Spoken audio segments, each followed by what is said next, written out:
Bakı Fond birjasında yanvar-noyabr aylarında bağlanmış əqdlərin ümumi dəyəri 58 milyard manata çatıb.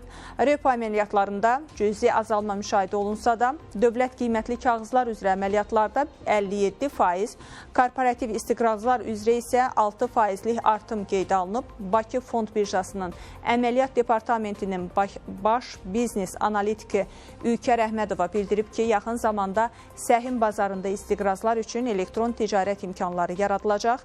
Onun sözlərinə görə tətbiq edilən vergi güzəştləri və infrastruktur yenilikləri investor marağını əhəmiyyətli dərəcədə artırıb.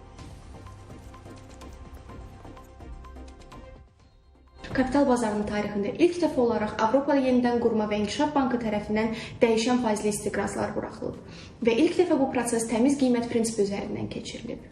Bu, kapital bazarlarında beynəlxalq standartlarının daha uyğun formasına çevrilməsi üçün böyük bir təşəbbüsdür. 2023-cü ildən etibarən səhim bazarında məsafədən ticarət imkanı yaradılıb və yaxın zamanlarda məhz bu addım kapital bazarlarında istiqrazlar üçün də tətbiq olunması planlaşdırılıb.